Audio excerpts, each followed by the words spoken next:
What is immoral for a girl should be moral for a man. There's no sins of a woman and sins of a man. What is just for one gender should be just for the other one. We still fail as society to understand that the choice to either get married or not is an individual choice. It's not a family decision that we make or a societal decision. This is Christine and Chido. Tonight it's just the two of us back again and doing this. Chido will say hi, and then we have a very interesting topic to discuss tonight. Chido, say hi, then I'll introduce. I've been asked to say hi, so I'm just going to say hi. Good evening, good morning, good afternoon, depending with where you're listening from. I look forward to today's discussion. It's a bit unconventional in the sense that um, it's not linked to what we normally talk about, sustainable development, economic growth, and whatever. So it's really interesting. Okay, Chido, thank you for that. And tonight's topic, we are discussing about the African culture and gender issues. So it's has to do with like the gender stereotypes. We will go into the field of like the feminist influence into the African culture, and we will also be referring sometimes to our faith to advise thought. But to begin with, I want to like give a context. So within the African culture, for instance, as a girl grows up, there are things that you'll be taught, and you'll be taught if for you to become a good wife. So first point is that you become a wife. So the standard is already set. So when for you to become a good wife, you must cook and cook nice food. You must wash clothes, do laundry a certain way. You must be able to take care of your man. From a young age, you're being groomed with a certain goal in mind. And then you also are expected to have children. Like when you grow up and then you have your own kids, so it's expected that a woman will have kids. And then again, a lot is not taken into account. For instance, what if the girl in future is not able to bear kids? Or what if the husband, the man she gets married to, if she gets married, is not able to have kids? And then also, what if they have the option not to have kids? Like, can they choose? And of course, I'm speaking from the perspective of a woman being a woman. But the thing is that, for instance, when you go out here in a society any day, there are comments that will be made that are sexist. Let's go even back to the African culture where someone, before being married, you'll be tested as whether you are virgin. So, and I remember this studying from my high school literature. One of the books that we are covering, written and being taught in high school as literature, was a testing for before marriage on whether a girl was a virgin. The entire testing is done by men. Men supervise to determine whether a girl is a virgin. So there's a whole process where the man sleeps with a girl and then there has to be a test to see if she's a virgin. One, the man is never tested to see if he is a virgin because, again, as you might have read somewhere, that when a man has many partners, they are stud. But if you're a woman, you're a slut. Well, that's the language that has been used, quoting other materials that have been written. And it's observed, like in such a transaction where you're testing before marriage, it's a woman who is being tested. It's her being questioned on her purity.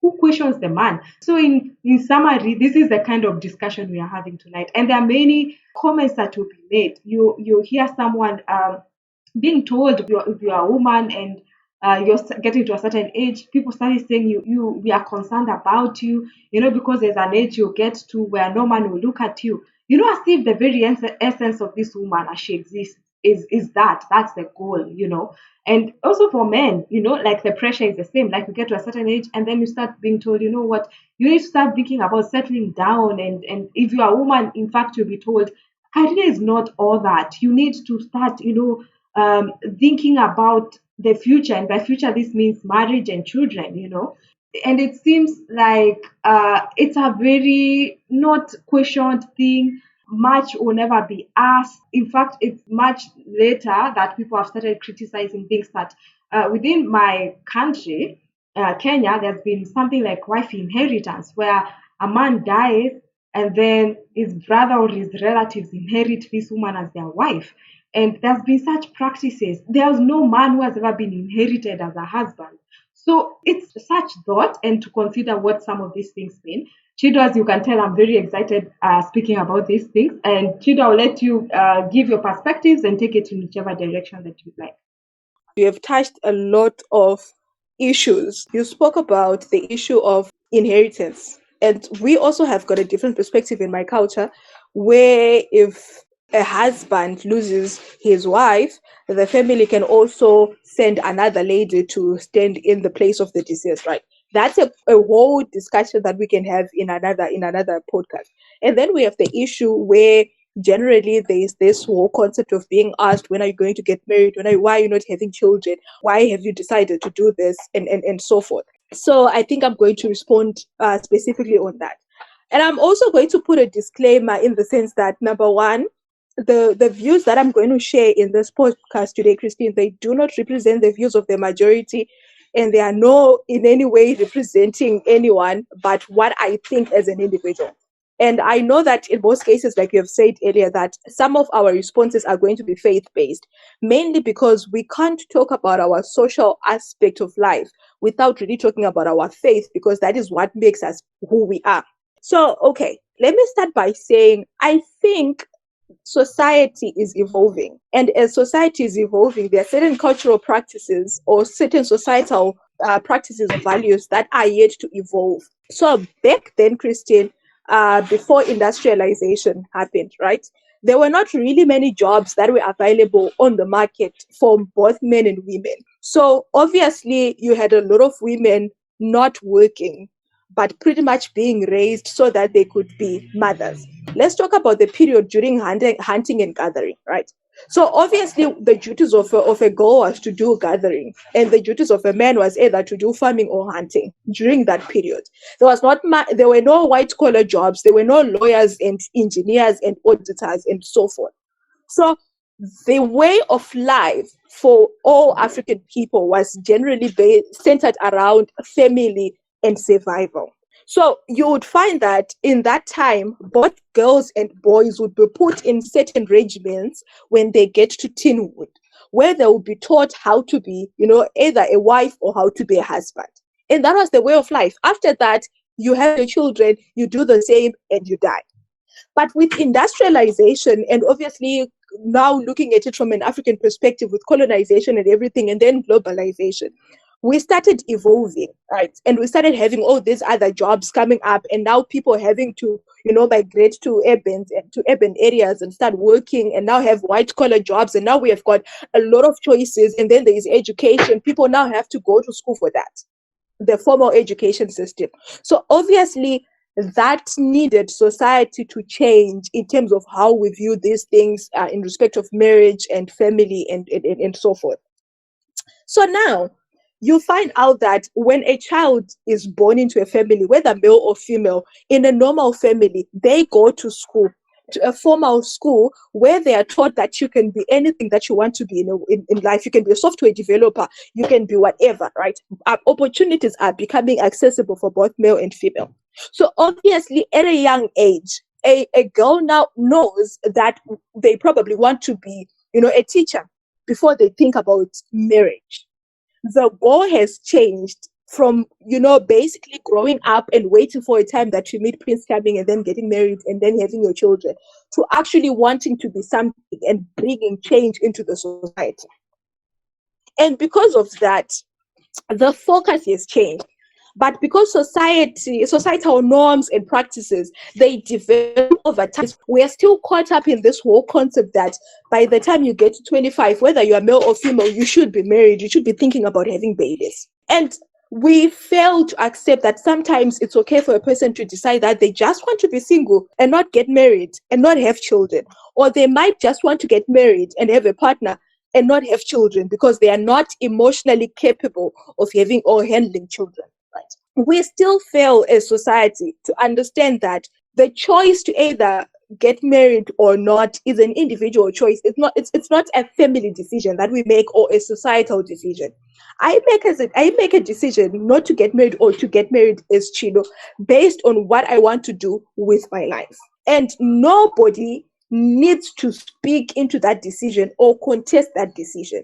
Because it's not, I think the problem is we fail to understand that it's not everyone who's cut for marriage. It's not everyone who's cut for the family life. So if I realize that I lack the emotional capacity or development to actually have a family, I think it's good for me not to have a family. And the difference between our generations now and the generations to come and the generations before is that from a young age, the people before were taught the value of, having a family and how to do it and all these other things. Those things are not taught in formal schools, Christine. So by the time I get to 25, I have no idea what to do as a married woman. And it's okay because I know what to do as a software developer. So if I then decide that I'm not emotionally built for marriage, at least people should allow my decision to just pursue my career or just stay single and not have anything going on. And then talking about children, because of the because of the transition that happened from people, now getting into the formal job system and having a lot of choices and chasing after opportunities and trying to feed families and all these other things, right? All families were fragmented, right? A lot of people grew up in unhealthy setups, which ended up driving them to this conclusion that they are probably not emotionally capable of having children. And because those are the issues that we don't address, we just then go and attack a person for not having a child, for making that decision. Because society has not yet accepted that it's okay for a person to decide that they don't want to have children. I don't know if I have probably poked anything of interest in your mind. Chido, you have, and I like the perspective. Actually, yeah, as you noted, the topic is quite broad, which will break down even to speak about gender roles and the need to change them and or the need not to change them in the next discussion. But yeah, as you said, there is quite a bit of tie-in between the society, even today, and an individual's choices, as you said. But even turning away from that also is there is no update of people in how they perceive, not only just them wanting to be involved, for instance, your cousins, your aunties, your uncles, helping you to get married and suggesting that you get married. Other than that, there's also how someone will speak to a woman who has made a choice, for instance, that I want to be a lawyer and I want to pursue my studies and I want to do this and I want to be like a woman who is single and I am happy with that. There's still the perception of how you view such people. You look at them and say that you're very unfulfilled. You still just not right, because you still are not meeting the society standard. I mean, so much so, Chido, that you find that even someone, you hear a man saying that if you want respect at work or even to get a promotion, you need to be a family man, you need to be a married man. So there's even something that goes even further on to even the workplace, and that's just for both genders. But even so, even more than that also, or even equal to that, is in the common street language when people are speaking to women or to men. So I, as a woman, because that's the experience I have, there are comments that will be made. You're driving a nice car.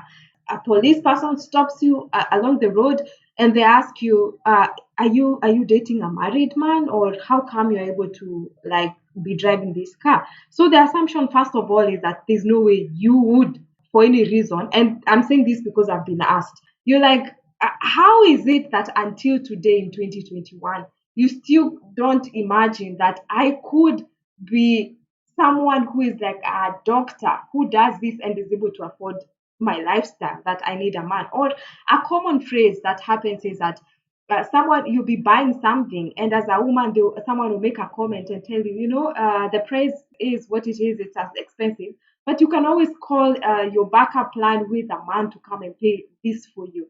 And Chido, I don't know if this is the perception that I know this is might be a unique situation of my society, and I know other places are quite different.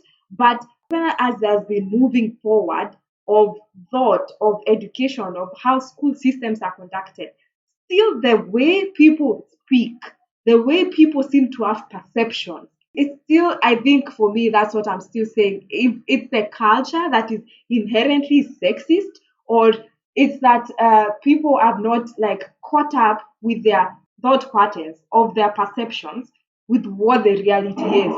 Sorry, Kristen, but you know what? I've just realized, I'm reminded actually of something, right? I'm going to talk about two scenarios, right? This is based on my own personal experiences. Number one, every time some of my aunties call me, the first question that they ask me is, when are you getting married? Right? I find that very offensive because nobody takes into account the fact that I'm still studying, right? It doesn't matter if it's post-grad, but I'm still studying, right? Number one. Number two, nobody takes into account the fact that maybe I don't want to get married at all. Number three, nobody is sensitive enough to think maybe I am just coming out of a bad break. I had a relationship that didn't work out, and I'm not doing well with the heartbreak. But so that question comes off as a reminder of probably trying to say to you, you are empty in a way, or you are a half full glass, so to give another analogy. And then the second scenario, Christine, I have always openly talked to my friends about how I personally believe in the institution of marriage and how I see myself getting married someday and just, putting my family first. And I've been judged for thinking like that because apparently the modern woman thinks that's very medieval, of which I think that the problem that's happening is some of us are caught in a web where society is asking you why you're not yet married at this age, and you probably just haven't found that person you think you want to spend your life with. And on the other hand, you've got another culture that I'm going to call emerging and modern culture, which is telling you that, you know what, marriage is not all that. It's not important. You can as well not get married.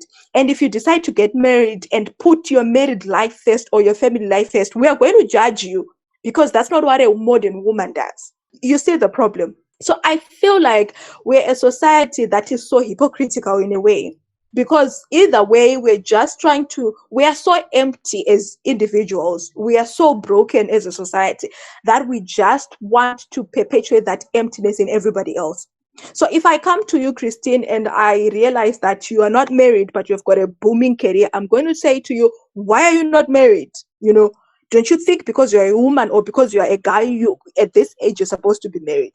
And if I realize that you've got, your married life that is going on, and you are probably happy in that situation, and you are just an average lawyer, my question is, why did you spend your time going to law school, being a lawyer, when you wanted to get married? So the problem is we are not allowing people to make their own choices based on whatever preferences that they have. And we were a society that meddles so much into people's affairs that we don't know where to draw the line between personal life and public life. And another thing, I think because of especially this movement that I call modern culture, which basically is saying, you know what, middle finger to marriage, middle finger to having children and having, a family life. Let's just do this. Let's just live as individuals and let's just, have our own independence. We now have a lot of unhappy people who are single and unhappy people who are probably married because of the traditional culture that says you have to be married. What do I mean by that? There are a lot of people who decided to put so much focus in their careers and be, those people that are associated with their careers and whatever, thinking that it was going to fill the void for companionship, because they were so indoctrinated to believe that as a person, you are not defined by your partner or whether you've got kids, which is very true, Christine. Nobody is defined by their status, just as how you're not defined by your success. The question becomes, when we put away marriage, children, your job, money, status, affluence, who are you as a person? That's what defines you. So because of that, and they had this, negative perspective with family and all that, they ended up getting to the top and realizing, actually, I wanted to get married, but I didn't. And sometimes it's too late. I've read a lot of posts on social media because people then come out of people who regret not getting married when they had a chance to. And then there are people who decided to get married because of peer pressure, because of society, because they had gotten tired of their aunties and uncles asking them to talk for why they are not married. And they ended up with unhappy marriages, just settling for the person that was available, not taking enough time to actually choose a partner for themselves. And maybe still on the subject of choosing partners for themselves, I think what makes this society now different from what was happening in the past is, in the past, there were so many ways of getting married. And in some cultures, you could have, your parents arrange marriage for you to a guy, and you learn to love that guy as you get married. I don't understand how that concept works. But now we are a generation that has choices. You get what I mean? So the process from when I think I'm ready to get married to the time when I actually get married takes longer, because I go through dating and courtship, where I'm actually sitting down to evaluate if that person is compatible with me. This is something that people in the past didn't have. And because society is still hinged on the fact that at 18 you're supposed to be married, we forget that now people have choices. People have got options. So there is still that gap that needs to be closed. Chido, I like what you're saying, because here it's between a rock and a hard place that you find yourself in modern day, where there's this society where, on one hand, there's a pull towards you need to live up to the tradition of your grandmother and your mother and possibly your aunties, uncles, who feel like for you to settle down, and this is almost like a majority vote, is that on one hand, is that you need to settle down quickly, and settling down means you need to get married.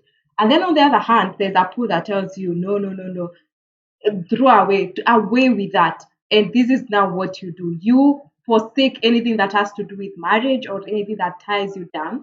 And okay, I think for the listeners, the point to note is that none of those is now what should define what is the right thing. Personally, I mean, marriage is the foundation of our family, and the family is the foundation of the society.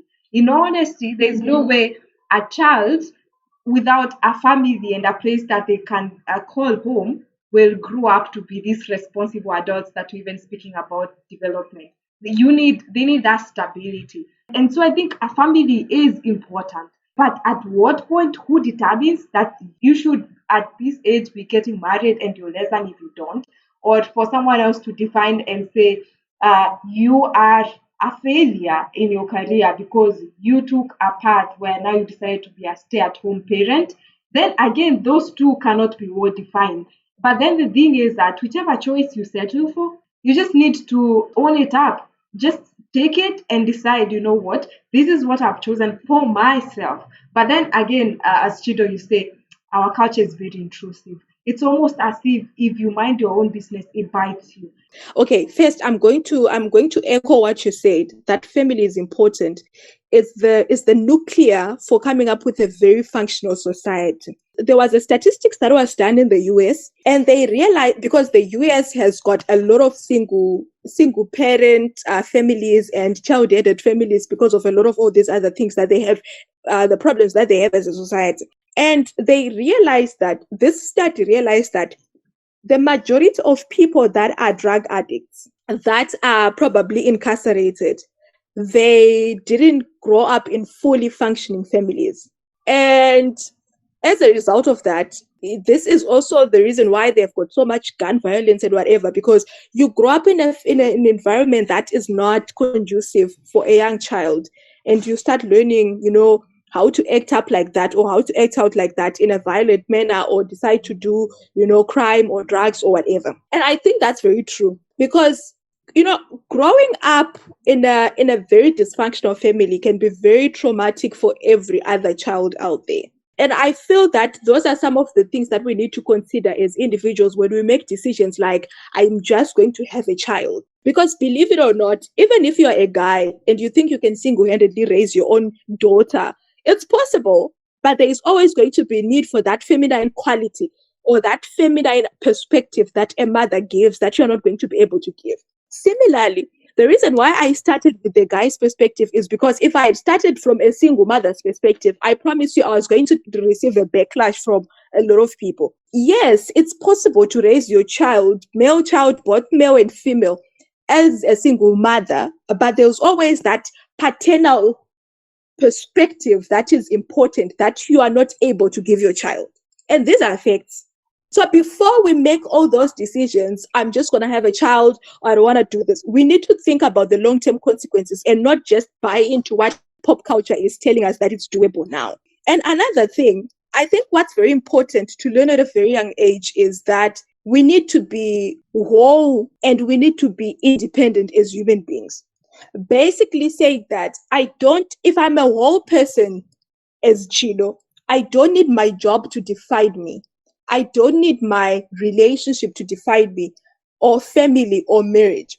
So if I'm satisfied with my wholeness as a person without any other external whatever, and I'm happy as my own person, I think I'm able to make a decision that is best for me. There are a lot of people who decided that they are going to get married, not because they are built for marriage, not because they want to get married, but simply because these people feel they are half full unless and until they get married.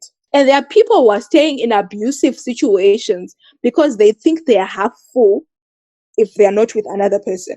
And it comes back again to this whole concept that when you're growing up in a family, what is your family feeding you? Are they telling you that you become a full human being when you are married or when you are tied to somebody else? You see. So I'll give you an example of my own family, right? For the majority of my life, I grew up with my mom as a single parent, right? And I watched my mom single-handedly raise the family and do all these other things. And that gave me some form of, I can be independent. I do this. I don't need a man to help me do that. Which brings me to my afternoon, very funny story. Me and my friend, we were busy, fixing our door because I can do that. I can unscrew and rescrew a door because I don't need a man to do that. You understand? Just as how my brother doesn't need a woman or a wife to cook for him because he can do that. He grew up in a family that made him do that. So as a result, our reasons for marriage are becoming fundamentally different from those of people of maybe from old or whatever. Because they were taught just what makes a woman, like the feminine qualities of marriage, but they were not taught how to be independent, you see. So I gave a perspective of my family. So I would tell you that my mom has never pressurized me when it comes to marriage. She has never asked me when I'm going to get married. She's okay with my decision to either get married or stay single, because that's what she believes in. It's the extended family that decides to be very intrusive and try to ask me about when I'm getting married, if I'm in a relationship, or if I am going to get married, at what point, when should they get ready? When I have gotten, it gets to a point where you get so tired of being asked the same question. And you know that if this person is calling me, their question is going to be, so when have you decided to get married? You see now. And then there's another person who grows up in a family where their parents are codependent so much that they feel that they cannot function as an individual without a partner. So by the time they get to 16, they're already thinking about getting married. And you can't blame them for that. You blame how a person is raised ultimately. So I think the challenge that I'm putting to society right now is, with the children that we have now, the younger generation and whatever, let's try to teach them to be independent as individuals, that they are whole, they are complete. They don't need any extra activity or any extra whatever to qualify them. Everything that happens after, having a job that pays you well, or, getting married or finding a partner or having children or whatever, it's just going to be a cherry topping on the whole cake that has already been completed and is fine on its own.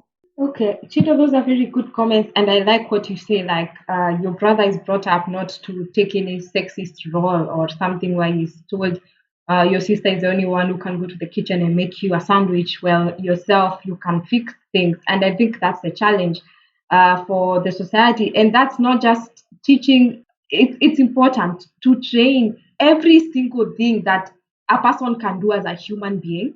Give equal chance to all the kids to be able to learn that. But also, even more, is to teach their thought pattern. Not just that you can cook for yourself, but also how you should view your sister or how you should view your brother. So, for instance, because for me, and I think I keep bringing this up again and again, is the stereotypes that keep coming up. Like someone will even genuinely, honestly, they may not mean to be rude. They just have this thinking where you imagine, because she is a girl, then it's automatic that ABC is what happens. No, it's not. So what needs to be done, I think, is someone to know someone as an individual, so that there's no general language that someone speaks about that men are like this, men are trash. Like, even that statement, where would it be coming from? Or women are just sex objects. No one should ever think in that way. And I think for me, that's where even the initial discussion I was telling children should have this discussion is for perceptions. Like,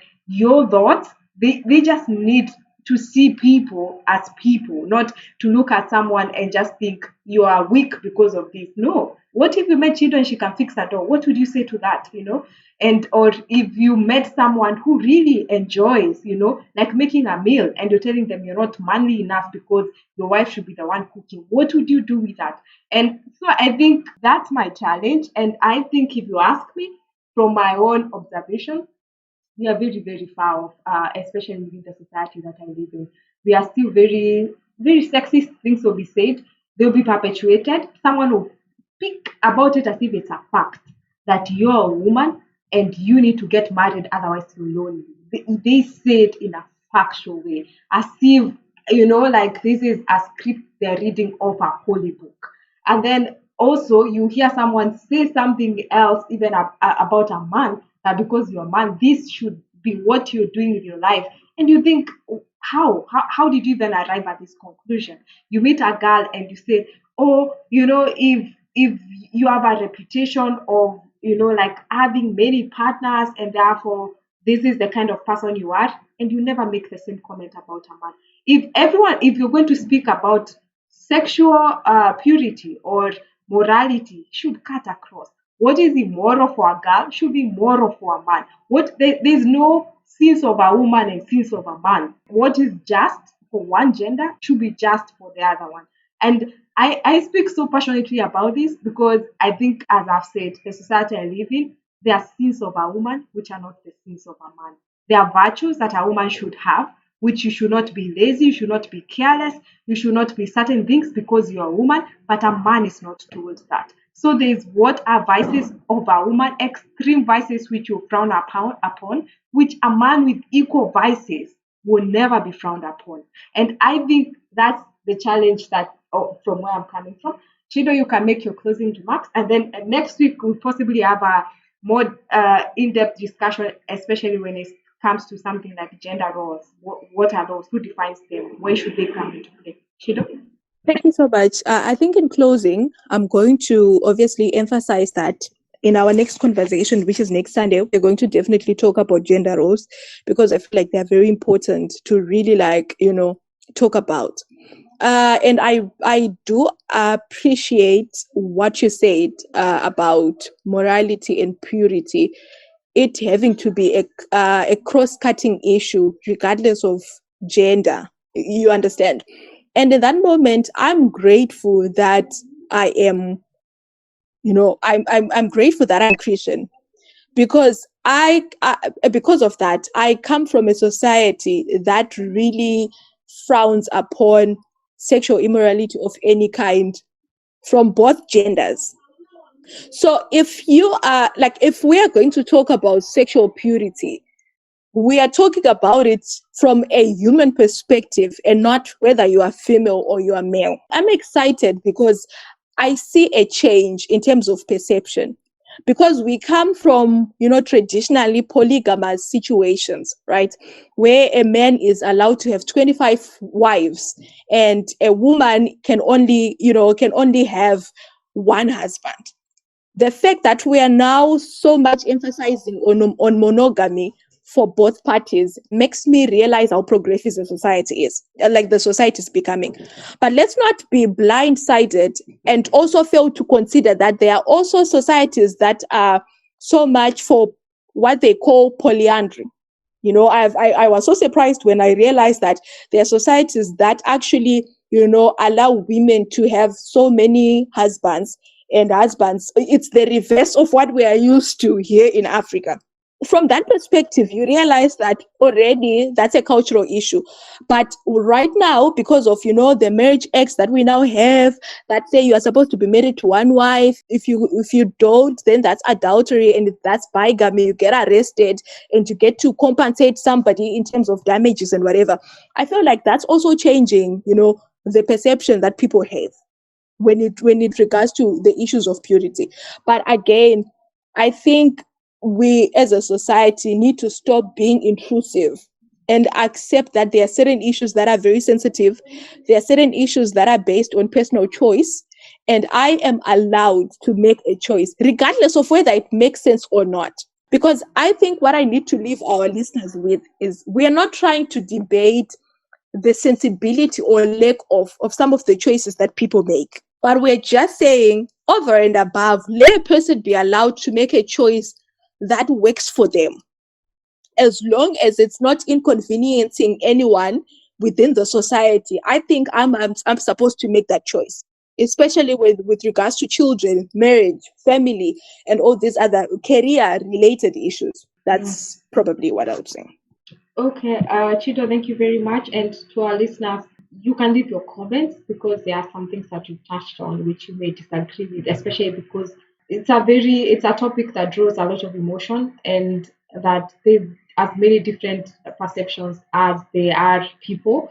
But our whole, I hope from me, what someone should take is that the same way when someone has killed someone and you're taken to court as a murderer, someone doesn't stop and look and wonder, is it a man or is it a woman? And now, like this is someone who is, you don't ask and give a more lenient perception because of their gender. The same way, like if it's gender-based violence, women can be as violent as men are.